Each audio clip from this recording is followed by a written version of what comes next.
Hey guys, welcome to Lovely J Podcast. This is Coco. Hey, I am going to be cooking this afternoon. Well, I'm going to be cooking dinner. It's late, and it's going to be a little slight, quick, and easy dinner. I was in the midst of trying out this equipment, so if at any time that I go out, it's probably because this new microphone has gone dead. However, it's supposed to be where you can't hear things like extra noise in the background and just supposed to have me really clear. Now I have no idea what I'm gonna cook, but I'm going in here and I got to do something because I really have not ate today. I don't know. Sometimes y'all, let's talk about the Majora shot.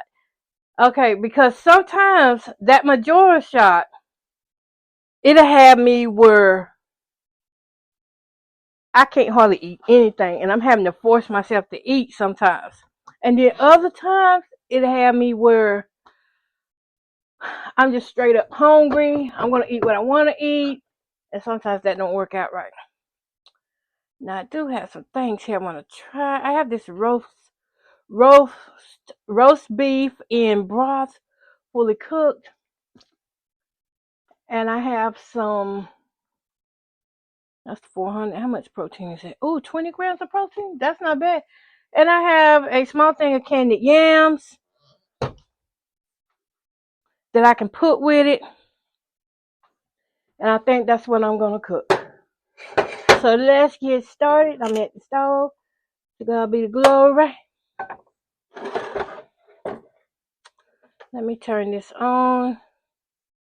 I would mix that beef with a little bit of the Roman noodles. It's just a thought. It just seemed like it ought to be good. but okay, I don't think I don't know. Something simple.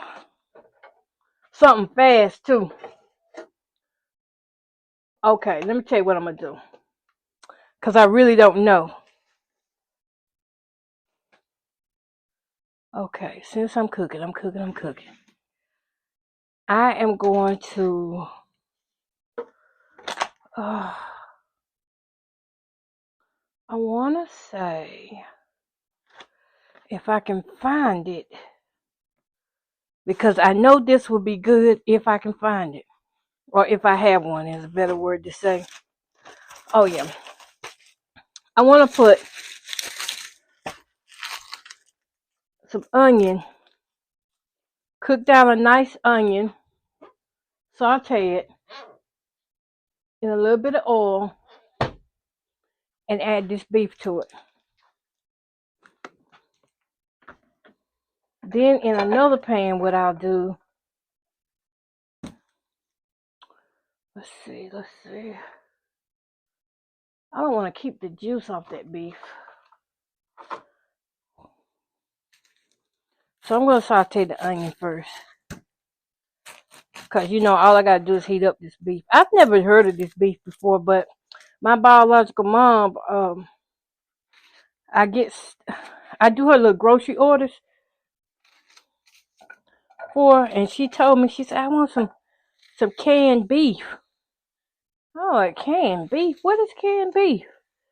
I mean, I know back in the days they used to have the social service beef, the kind you get, the USDA beef. I knew about that, but I didn't know you could buy this in the store too. So I'm just adding a little bit of oil to that. And just the onion by itself already smells good. I should do a rice with it. I don't think it'll take long to cook a rice. I don't know, y'all. I can't make my mind up what I want to eat.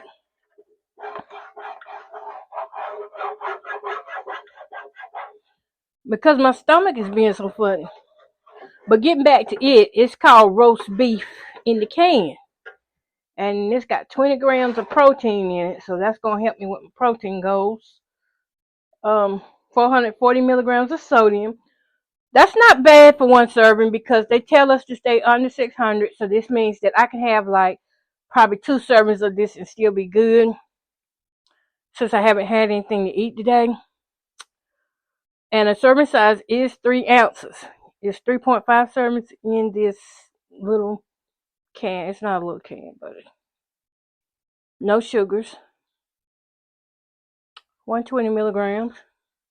It's beef broth, salt, and modified storage. So I might hold on to a little bit of that broth. Now I'm really wanting rice.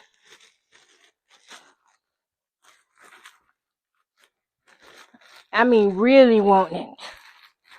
I be craving carbs sometimes, and it be between rice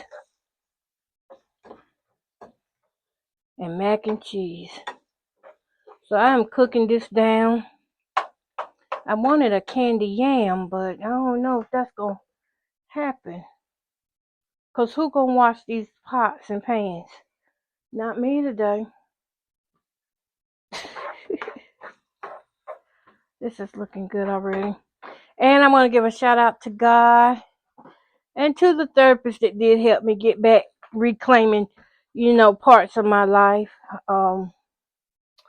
with the walking and things, and teaching me how to just force myself to get up and do things and to use what I have so I don't lose it. So now it's going on for about 2 months now, I think it is. I've been standing up doing my cooking. Thankful for that.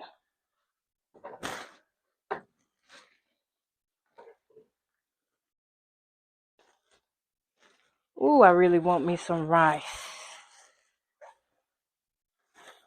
Y'all, I believe I'm gonna do it. It's either gonna be rice or some noodles.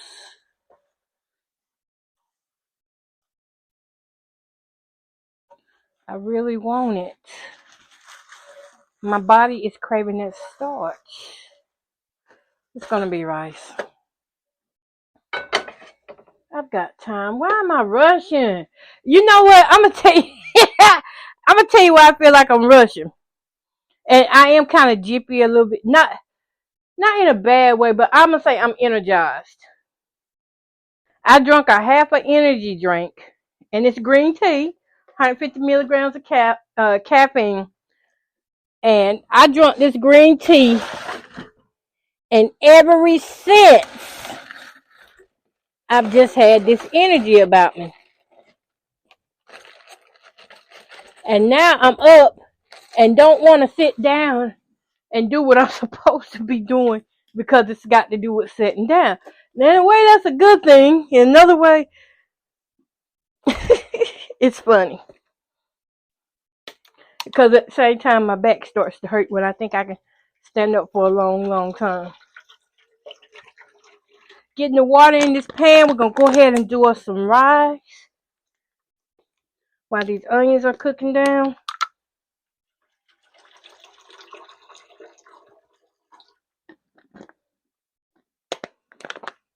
Yeah. I've got so much to do. How did I get behind like this for one thing? I feel so behind.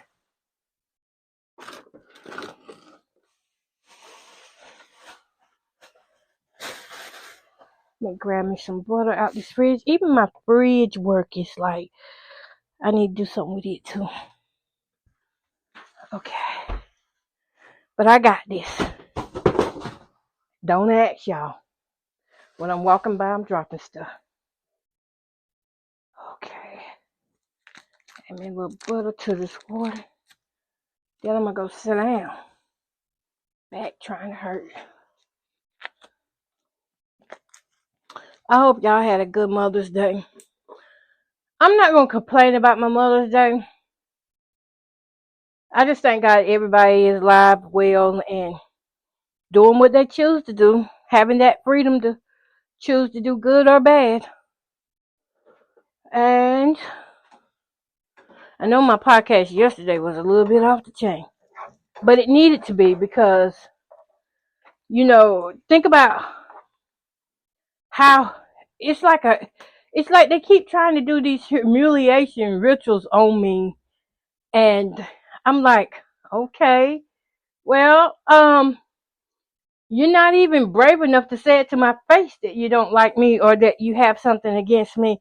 So don't think that for 1 minute that I feel intimidated, because I don't feel intimidated. But I will say it's not a lonely place to be.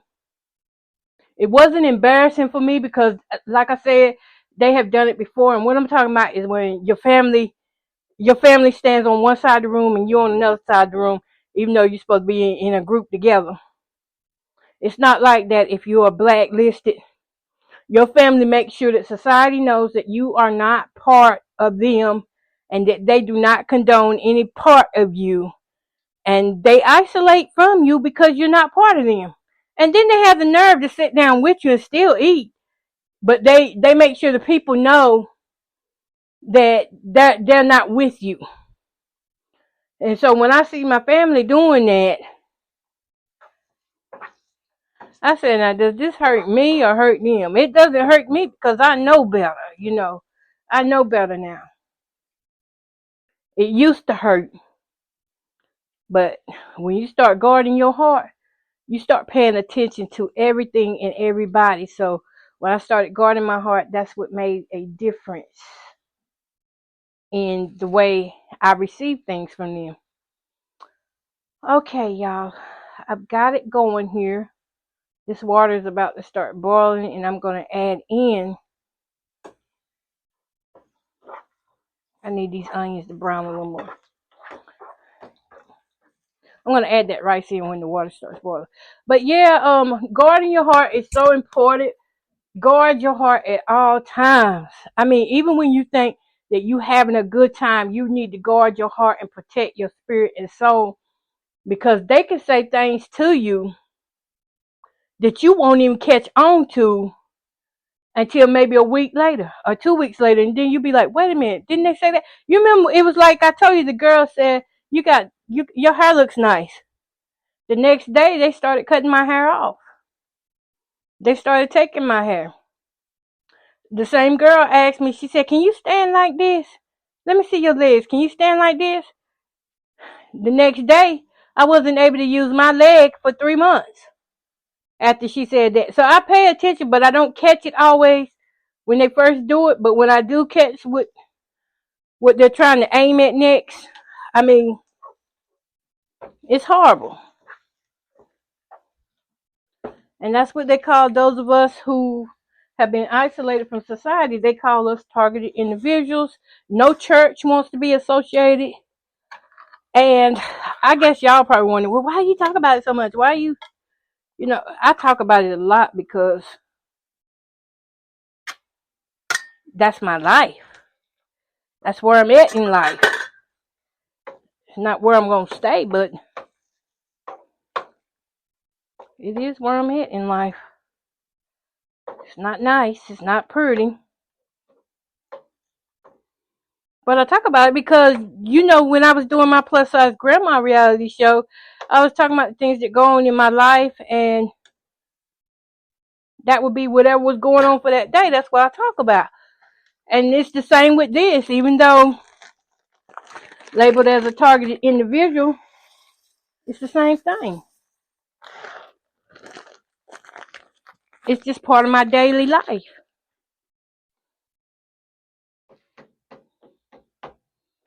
Okay, I got this beef in here. I'm finna taste this beef. It looks like that. That comes from the... Okay. It's good. It tastes like beef stew. I added the onions to it, so it should be good. And I've got the rice cooking. Now I'm going to go sit down a while all that's doing what it's got to do. But yeah, I wish things were different and they didn't treat me like that. But when I look back, I don't remember ever really being treated good by family. unless I was doing something. I don't remember nobody treating me. It was always me doing something, buying something. It was like I was buying friends and family. So I look at it now. I'm not cold hearted. I just know better. I'm not finna allow my emotions to take over and wreck me again. Because once you've hit that other realm where you get so angry that you explode. Now, when you're dealing with narcissism, they call it, what do they call it? Supernova. That's what they call it when you're dealing with narcissism. But when you're dealing with it spiritually, what's that? I'm gonna get you the definition of that. Supernova meaning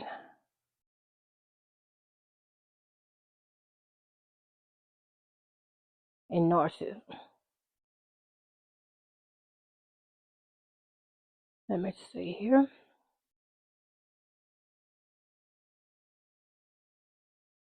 Okay, so in the context of narcissism, and y'all, anything that I read to you, let me give you this disclaimer that it comes off on Google. I just type stuff in and I come back and read it.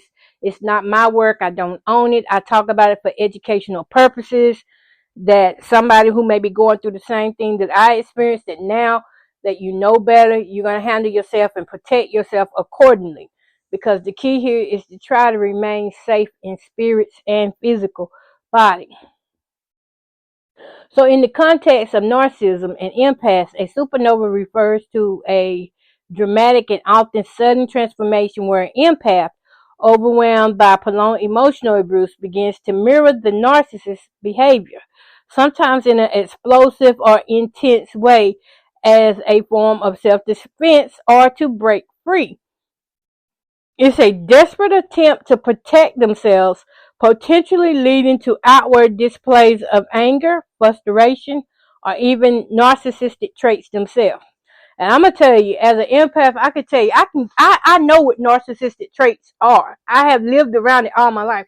I know what cults are, CULTS. I know what being in a cult is like: being controlled, being suppressed, having your emotions suppressed, having your freedom suppressed. So I know what that feels like because I've dealt with it all of my life. But when you are considered an empath, I don't consider. Those are mental health terms. My terms, how I use it spiritually, is good and bad, evil and good. Those are the terms I use: darkness and light. That's how I speak. But just for the clarity of y'all to understand the mental health side and language of it, I'll speak with empath. So I would be considered an empath because I done been through so much with a narcissistic parent who has basically made me a mama in a way.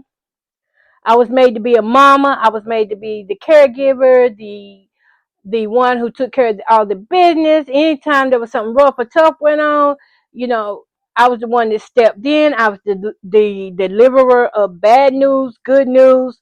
You know, whatever the family needed, I was like that middle piece of glue that's right behind my parents that brought everybody together. You talk about holidays. I did all the holiday things, cooked dinner for everybody, and really just made it where everybody felt welcome. Not knowing, and I was a peacemaker, not knowing that what I was doing was feeding their egos, and the heck, they still didn't like me. So, now we're here. We are full adults now. And looking back over my life, there are things that I just will not do again. I absolutely will not do this again. So being empathic means I was aware of people's situations. I was aware of their emotions and feelings. And I always stayed in my feelings. I wore my feelings on my sleeve. I didn't like to see nobody hungry, homeless, or I didn't like to see nobody aching. You needed a doctor. look, I learned so much about medicines and things. I could have just went to school and been a doctor or a therapist. I would sit there and hear other people's problems for hours and hours, but I had nobody that I could go to. So eventually you start getting narcissistic traits yourself because you become passive in behavior, passive aggressive. You start doing things that the narcissist would do. You start being sneaky, start feeling guilty, and the self-esteem leaves, so you have to put on this fake face to get through the day. So here's more detailed explanation. Empathetic, um, empath, I can't say it right. Empath overload. Empathetic overload. Empaths with the heightened sensitivity, yeah, very sensitive, and ability to feel others' emotions are often attracted to and then drained by narcissists. The constant emotional manipulation in abuse can be incredibly stressful and damaging. And I would say if any of you are going through narcissistic abuse, you really need to go listen to my other podcast called Keep Advancement Empowerment Podcast, because on there, I thought that podcast was for other people. I thought God was giving it to me for others, but God was giving it for me too. Because I had to learn as I was teaching other people how to get through these emotional feelings. So when I came home, great example. You know how you feel when you've been around people who don't like you, drained, and you gotta sleep for a few days before you catch yourself back up, because they just to be around them just drain the life out of you. People like that. Well, see, usually it would take me a few days to recover from that. But because I worked on myself, I did the work, and you got to do the work. You're not going to get out of doing the work. Faith without works is dead. So if you don't learn this stuff, take time for your emotional help and read up on some of these things, and try to see, try the spirit by the spirit. Try to see what works for you. I know it works for me. Now that's not for me to tell you, but I know it works for me, because you can't let everybody know everything that you do. But I usually would come home and be drained and so tired I just could not do nothing. You know what? I came home and got with my little granddaughter, and we had a sleepover. We had a good time. We watched movies. We ate M&Ms. We ate popcorn. The day didn't stop for me just because I got isolated in the restaurant. That encouraged me to go ahead and do more. So here I am with my little grandbaby. We done got up and we are having a good time, and we didn't go sleep about 2:30 in the morning because we was having such a good time. Yep. So when an empath gets to the point where they can't take no more, I mean, it's got to be absolutely, because you can push a empath for years. You can push them for years and they'll never retaliate against you. They'll never haul off on you. If anything, they'll take it out on themselves until they learn how to do better. When they learn how to handle all that built up frustration and start being assertive and speaking directly, they're going to lose every friend they thought they had, first of all. And then you're going to lose people who you thought was in your church. People not going to like you no more because they don't like people. Do y'all know that church people do not like people who tell the truth? Somebody speak to me on that. Tell me why. Isn't that what Jesus is about? The truth and the light. But they don't like for you to tell the truth because it brings them out. You start telling the truth, then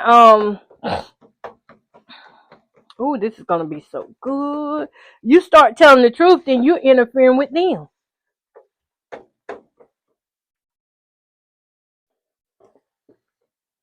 Y'all give me a second here. I got to clear off my little thing, my little table, so I can keep cooking here. But yeah, they don't like the truth. So if you go out there and you think you're doing some good by telling the truth, you can tell the truth, but it's a way you got to bring it out. Well, when that empath gets fed up, it's just like being around somebody who won't tell you the truth about yourself till they drink it. They're not going to tell you that they really don't like you until they drink it. I used to sit around people who couldn't express their feelings until they were drinking. And then And then when they let it out, it was at the wrong time, wrong place. Couldn't even solve the problem. Still angry now about things that happened 30, 40 years ago, but you couldn't solve it because you were drinking. So that's kind of how it is for the empath. When the empath gets truly fed up, she will explode or he will explode. He going off. She going off. And ain't nobody going to be able to stop them. And whenever they start going off, it's a lack of self-control. I've been there. I don't want to be in that position anymore. That's why I take what comes at me. And even though it hurt, I let myself feel it. Because see, if I go ahead and let it hit me, how it's supposed to make me feel, then I can correct my feelings. But if I just sit back like, oh, no, it don't hurt. I'm just blowing this off. It don't hurt. Then I'm lying to myself and I'm building up more tension, more anger on top of anger. That's why when I come on here and I let off that steam, it's because I don't want to go to sleep with that stuff on my heart and mind. That's not how I'm supposed to rest at night. You can't rest at night if you got it on your hearts and mind. But that is when an empath goes off to that magnitude. It's because they are truly fed up. They've had enough. At this point, you're going to see the narcissism come out of them. And I'm going to tell you something. Everybody in this world, including children, have an ounce of narcissism in them. Why do you think the Bible talks about self-control? The fruits of the Spirit. Because we're all born into sin. So we already got narcissism is already in us. Competing against each other is already in us. Not liking each other is already in us when we're born. So self-defense mechanism. When the empath feels overwhelmed, they may instinctively begin to mirror the narcissist behaviors, often in an exaggerated or even explosive manner. This is a defense mechanism to protect themselves from further emotional harm and to assert some form of control. Well, I tell you what happens when you go off like that. You hurt yourself because it takes so much out of you to let it out. And once you finally let it out, you already knew how they felt about you. Now you got to add on to that. Now, how do they feel about this? So you got a whole lot more coming back. It's just like when you point fingers at somebody and you got like 3 more fingers pointing back at you. My granddaughter tells me all the time, Grandma, this is what you do with your finger when you getting on us. I'll point that one finger and then there's 3 more fingers pointing back at me. And ever since she said that, I try to not do it. I don't know where. I think I get that from my mama because she used to do that a lot. But yeah, we getting there, y'all. Potential outcomes. While some see the supernova as a form of empowerment and a way to break free from the cycle of abuse, it can also lead to feelings of regret or even further trauma for the empath. For me, it made it worse for me. And it made it good for me. Now, the good part was I finally said what I had to say. The bad part was I had to deal with the reality that you may live the rest of this life just relying on strangers to be your company. Because nobody wants to deal with you now because their secret is out. Now they know that you're not as dumb as they thought you were. So they got to try to do new schemes and scams and things. And that's a heavy feeling if you don't go to God in prayer. Distinction from actual narcissism. Now, this is the difference between an actual narcissist, personality disorder, versus those traits. It's crucial to understand that the supernova is a reaction to the abuse, not the empath's inherent personality. It's a desperate attempt to cope with the trauma, not the development of narcissistic traits. That was good, wasn't it? While we waiting on this good food to finish cooking. Well, I tell you, I always thought I was the bad person, and I was made to feel like I was the bad person. If I said anything, it was always hush, hush, hush, don't say nothing, because I would speak up and tell the truth. They made me feel like telling the truth was narcissism, like I had a personality disorder. But in reality this is how families who operate like a cult are. They don't let anybody in and they don't let anybody out unless the entire family goes against you. Now, if you've got that one person who is the head and they train everybody to be against you, that's how you get out of that family. That's how you get out of that Bruce. And if you keep telling the truth, that's how you're going to get out of it. You're not going to be welcome to the family reunions and things like that. You talk too much. There's a song. You talk too much. Oh boy, you never shut up. Back in the days, I remember that song. Ooh, this beef is looking so good. Y'all, if this really turns out to taste so good, I am going to let y'all know. I think it's going to be really good. And I believe I've done cooked it enough. Put that to the side and pull this pan forward.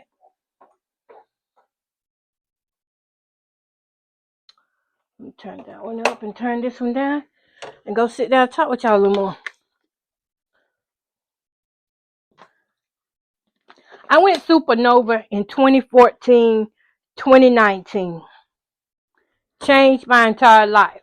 So I'm going to tell you right now, if you're going to go supernova, just know when you come back to reality, because you're going to get up out of reality. You're not going to be in touch with reality at all. I'm going to tell you that. When you go to supernova, your mind is breaking. This is part of what some people call it a psychotic break, but really it's your brain's way of protecting you. And you've got to learn how to live through that break. Now, a lot of people who have psychotic episodes, if we could just get them into a room and teach them how to behave before the break, how to release what they're feeling before it gets to the point that they do break, and if they do break, how to control themselves, because you can control yourself during a psychotic break. I had a psychotic break years ago. 2014 was one. And then 2019, when it tried to come back again, I didn't have a psychotic break, but I did have a point where I did go supernova. It didn't break me down this time though, because I was able to, no, hold up, correction, it did break me down. I'm sorry. It did break me down, but it didn't do like it did that first time when I had the psychotic break. It was totally different. So I don't know. I can't tell you that every time you go through one of these things that it's going to be the same. All I can tell you, if you train for it now, I can't say this enough.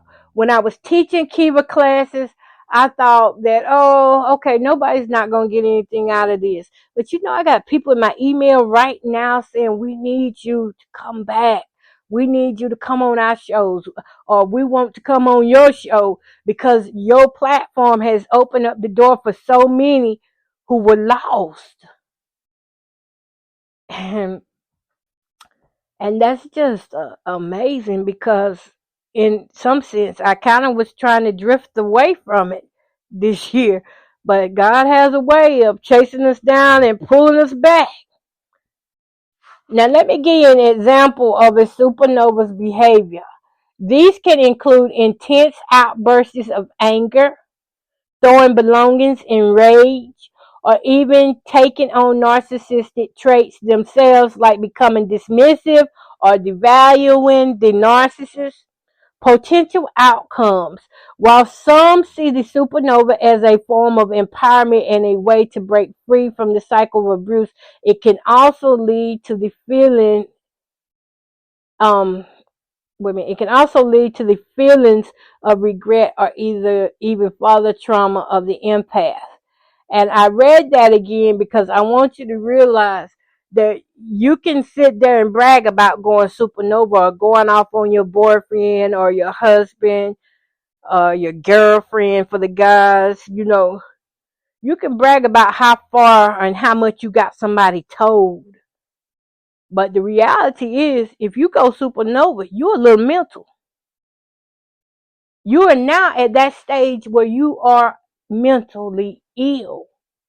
And if you do not get some help or know how to calm yourself down and bring yourself back to reality, you will obsess over retaliation and payback, which is more dangerous than having a broken heart. And that's the true 411 when it comes down to going supernova. You become mentally ill because of all the emotional and physical abuse. Now, a man or a woman don't even have to hit you for you to be physically abused.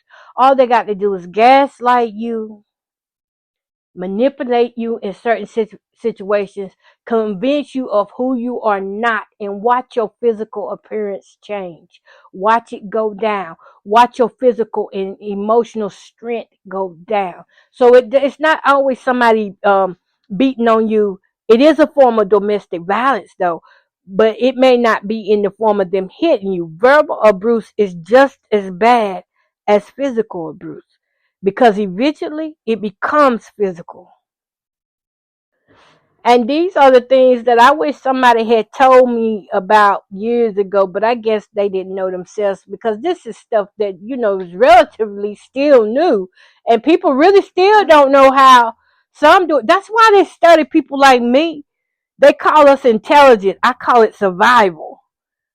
But I've been told several times, and every time somebody tells me I'm intelligent, I say, but do you know the price that I pay behind it?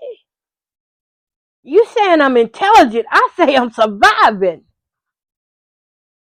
And if that's what intelligent is, okay. But it's painful. It's isolating. And at times it's devaluing, because I'm dehumanized. I'm not treated as if I am a real person. And because of these so-called intelligence and smarts, definitely not treated like a human. They look at us like we are the AIs. Those of us that are highly intelligent and are quick at solving problems, critical thinkers. I'm a critical thinker. I can't help it. I was abused as a child. So that's where the survival comes in. As a child, I was abused, and I was, physically traumatized, verbally, hurt, abused. And growing up, that's all I knew was to stand up for me. And standing up for me and surviving meant I had to stay in front of the lies. But there comes a time when you can't always stay in front of the lies, and the lies go in front of you, and people believe them. People are so naive, they believe everything they hear. They love the gossip. They love the slander. It's juicy, I know. That's why I don't get mad at people, because I know it's juicy. Because I used to sit around and talk about people, and I'd be like, girl, this juicy right here. What else happened? Send me a screenshot. That was me. That was me that's me still some today. I'm not saying, I'm not a gossiper like that, but I'm saying if somebody write me a message and they say, well, this is what happened. Now, I don't react to it like that anymore, but I react to it like, oh, well, let me pray for them. That's how I respond to things like that now. But back in the days, it was juicy for me. But yeah, pretty much just gotta to take it one day at a time, and know that if you do find yourself standing alone and they isolate you in front of a crowd, don't you dare put your head down. Don't you get angry. You go still enjoy yourself. Enjoy yourself. I had to remember, and it wasn't hard for me to remember this, because I trained myself ahead of time in my good days. That's why I talk about train yourself when you are in your good spirits. When you're feeling good, read the Bible, so that when you're feeling bad, it's going to be in your heart. When you start going through these trials and tribulations and all this hate, it's in your heart what to do. Your brain may not even remember, but your heart might. Your heart might not remember, but your subconscious mind might. So you go ahead and put in you what you want to put out. Yeah, so I trained myself for years.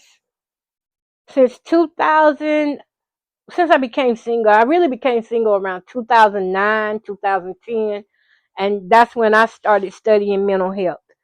So if you add those years up, how long is that? 2010 is like, now we're probably like 15 years. Let me see. Um, I'm not good right now at thinking because I'm hungry.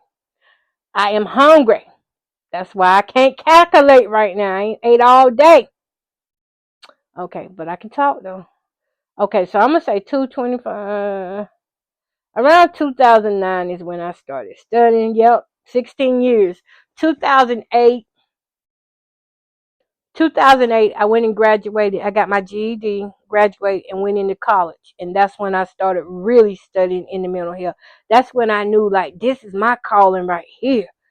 I love to see people, doing well. But at that time, I didn't know how to discern away from being used, misused.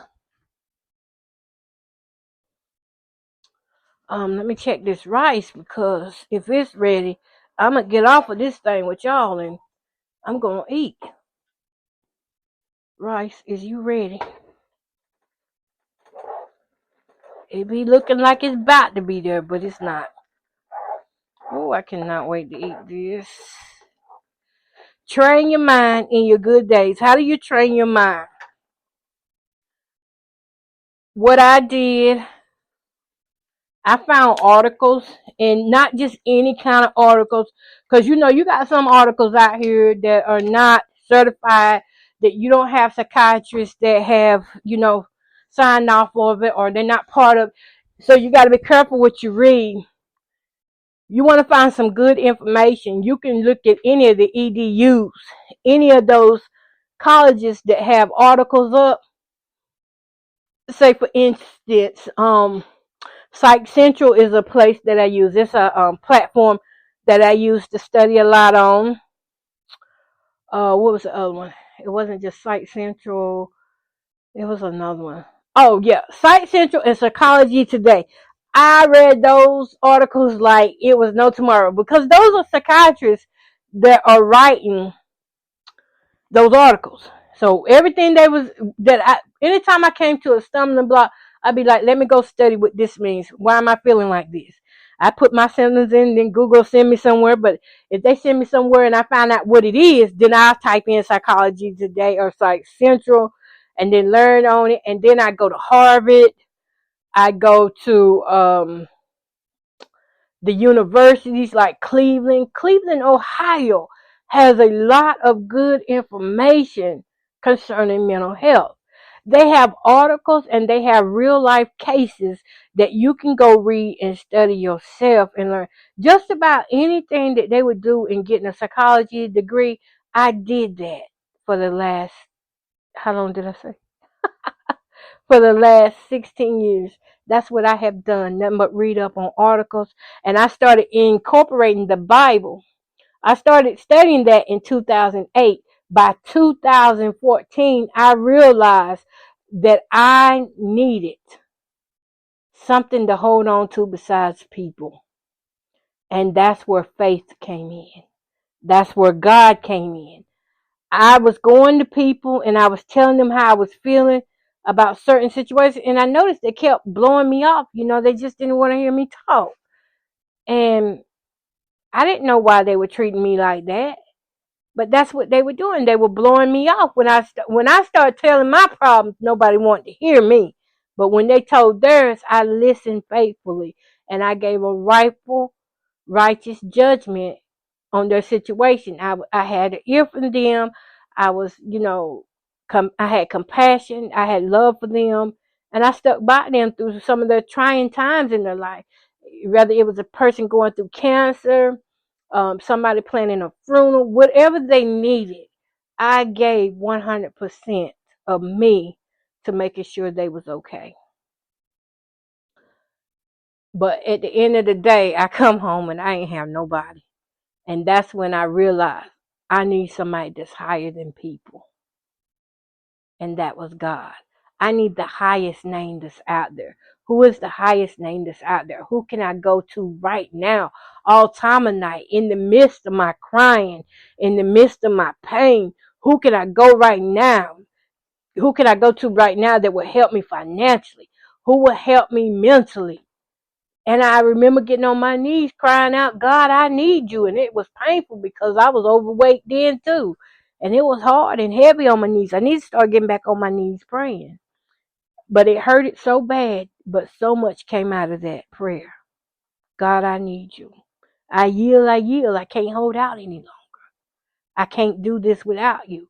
So not even really knowing this much about God, I started trusting God. And so I went from reading psychology articles to now I'm putting the Bible in there. Every day I'm reading a scripture of the Bible.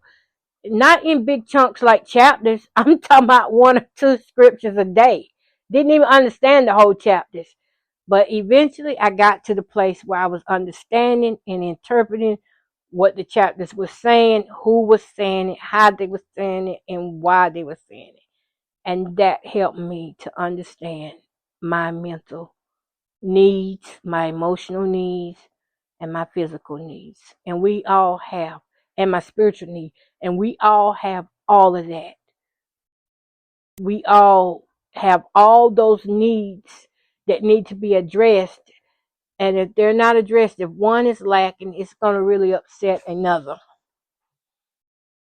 Not that we're perfect, but yeah, you don't want to find yourself out here without God. You don't want to get caught without Him on your side.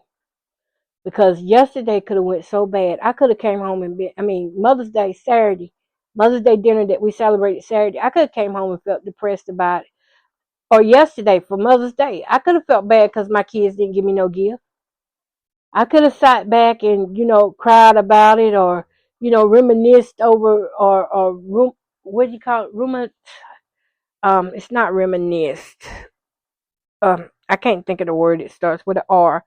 But I could have sat there and played it over and over and over and over in my head till I became sick with grief, sick with regret, and thinking angry thoughts. But no, I laid down and I said, well, I got to understand from their point of view because I was like them one time before.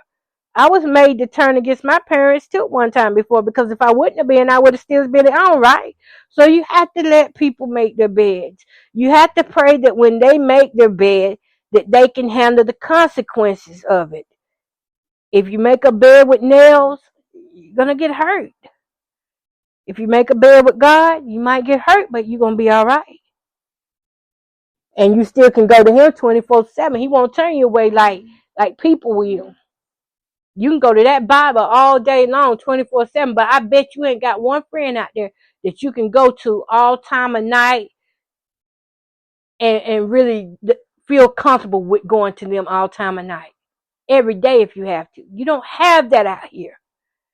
But you got that with God. Now, eventually God did give me friends, but they are strangers. They're not people that I really know. That they're people that I come across from time to time, and they still treat me as if we've been knowing each other for years. But yeah, that thing could have went bad, but it didn't. Thank God. That's why you got to work on yourself ahead of time, and that rice is cooking too slow. Sorry, y'all. I'm really hungry. Now, if you find yourself in the position where you are getting that angry, and this is a lot in relationships that you go supernova.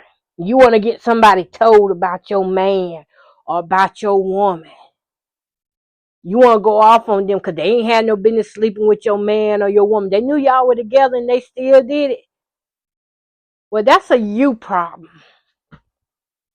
You already know what they doing. Now what you gonna do about it? If you allow yourself to go to the point where you have taken in so much that now you're exploding, because that's what it is. Supernova is really exploding from all the schemes and tricks that the narcissist has pulled on you that you allowed. I hate to say it like that, but you ignored the red flags, and now you're paying the price for the bed you made. The consequences.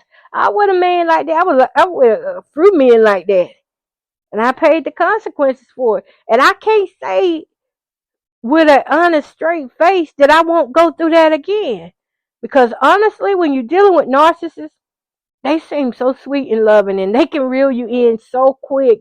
Before you know it, you're in love and you're trusting and you're telling them things that, oh, I ain't never told nobody this. You're in that kind of mood with them, not knowing that they're sitting there like, oh, I'm special now. I'm glad you ain't told nobody because I'm going to tear you up with the information you giving me. Man, it's something else, but listen, you got to be careful that you don't become like them, or the traits that you do have that they don't manifest. You have to exercise self-control. Galatians 5. I talked about Galatians 5 yesterday because that helped set me straight too. Because I ain't perfect, and I be getting out of line too, y'all. Don't think I don't. That's why I come on here a lot. But Galatians 5 teaches a lot on how we should behave and those sins that make us explode. Those sins that keep us in the wrong places with the wrong people. And there's just going to be people you got to leave that you don't want to leave. Because at some point they were so good to you that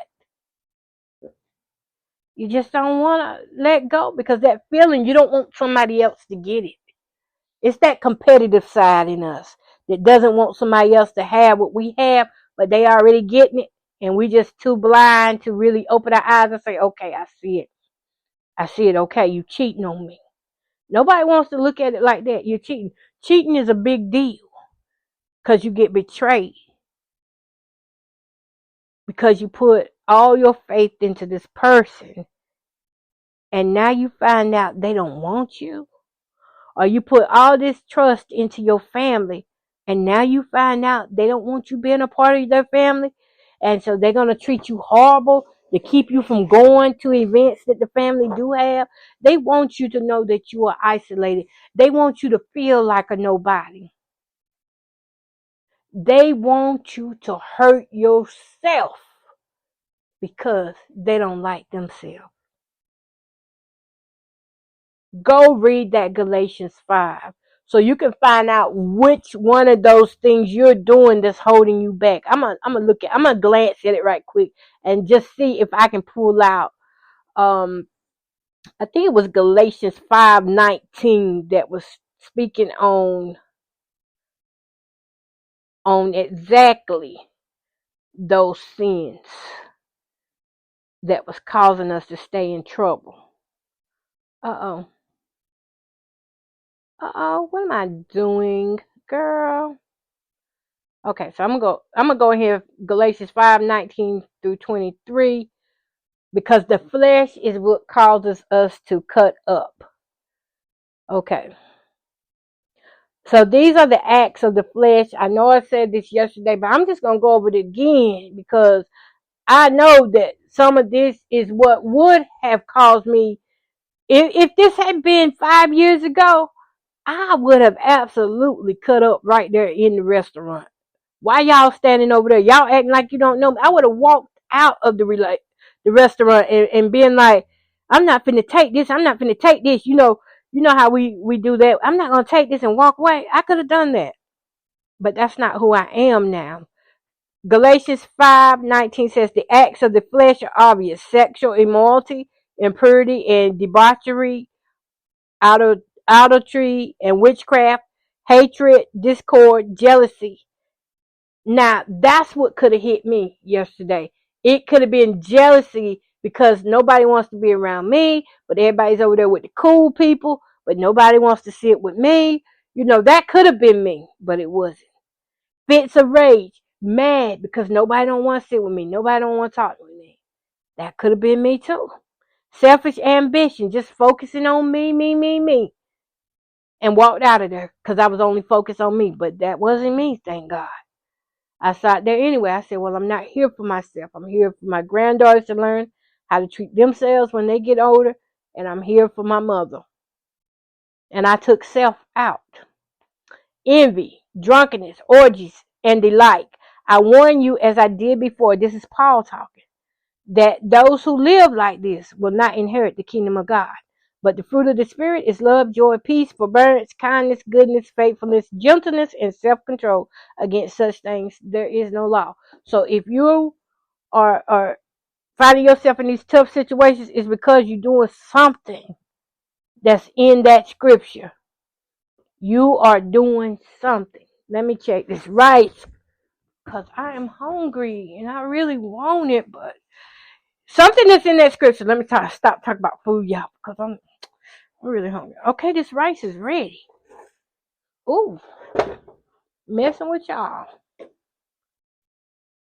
I'm gonna still cook these canned yams. I might ask my son, do he want some? Uh-oh, what I waste? Gotta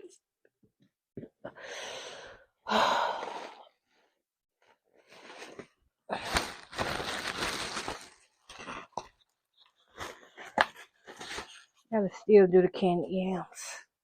I gotta do it, y'all. I done took them out the cabinet and everything. They looking all righteous.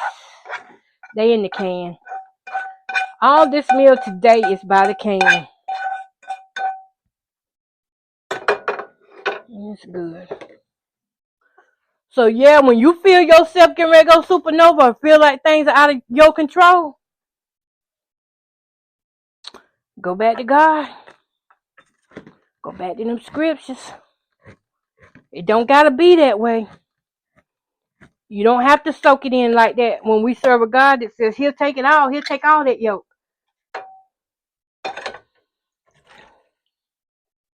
God funny too.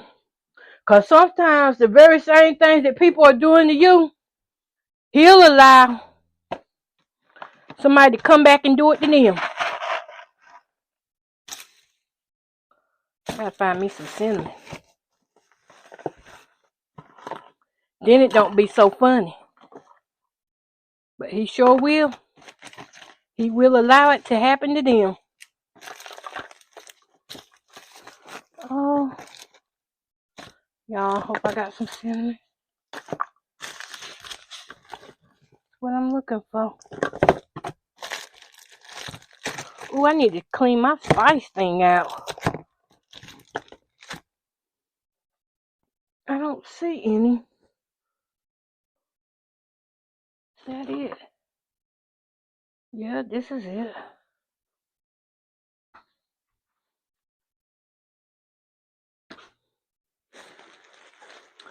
And since I'm about done cooking now, I'm going to just go ahead and see how much time I got here, because I don't want to go over an hour.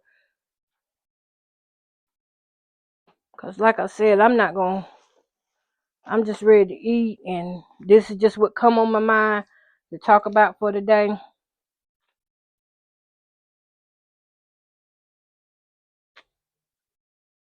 I'm trying to cook these fast as I can. Because I still got some work to do. Get on in there, cinnamon. Okay.